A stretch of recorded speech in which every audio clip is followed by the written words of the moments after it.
নমস্কাৰ বন্ধুসকল, welcome back to my channel. বন্ধুসকল, আপোনালোকে ভালে আছেনে, কুশলে আছেনে? বৰ্তমান ময়ো ভালে, কিন্তু মই বৰ্তমান ছুটীত আছোঁ। তথাপিও আপোনালোকক দুটামান ভিডিঅ' দিবৰ কাৰণে লগৰ কেইজনে ভিডিঅ' কৰি পঠাইছে আৰু আপোনালোকক দিবলৈ চেষ্টা কৰিছোঁ। দেখিছে আপোনালোকে নতুন জোৱানবিলাকে তেনেকৈ শাৰীৰিক অনুশীলনী কৰি আছে। কষ্ট হৈছে, কিন্তু আনন্দৰ মাজেৰে কষ্ট কৰিছে কাৰণে কোনো অনুভৱ হোৱা নাই।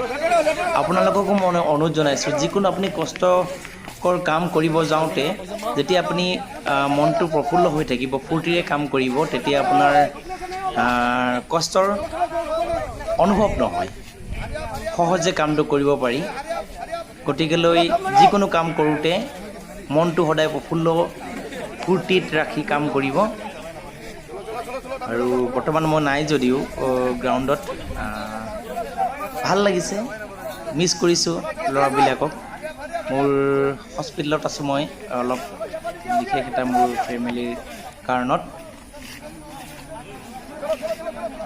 আৰু কি ক'ম, দেখিছেই আপোনালোকে এতিয়া ভৰিৰ ষ্টেমিনাৰ বঢ়াবলৈ, হাতৰ ষ্টেমিনাৰ বঢ়াবৰ কাৰণে আমাৰ ছাৰহঁতে কেনেকুৱা বিভিন্ন তৰিকা, বিভিন্ন ধৰণৰ পদ্ধতিৰে সিহঁতৰ পৰা কাম আদায় কৰিছে।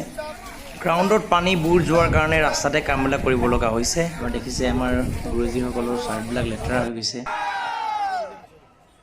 এইটো ভিডিঅ' মই আগতে দিছোঁ, তথাপিও আৰু ভিডিঅ'টো আকৌ দিছোঁ।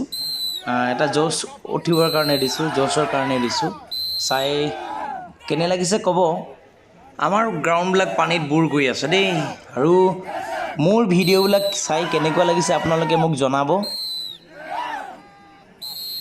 জনালে ভাল পাম। তেতিয়া মই ভিডিঅ'বিলাক বনায়ো অলপ আগ্ৰহ প্ৰকাশ কৰিব পাৰিম। আগ্ৰহ আছে বাৰু, তথাপিও আপোনালোকৰ পৰা ছাপোৰ্ট পালে বহুত ভাল লাগে। শেষত সকলোলৈ ধন্যবাদ জনাই চেনেলটো ছাবস্ক্ৰাইব কৰি দিব। ধন্যবাদ। জয় আই অসম।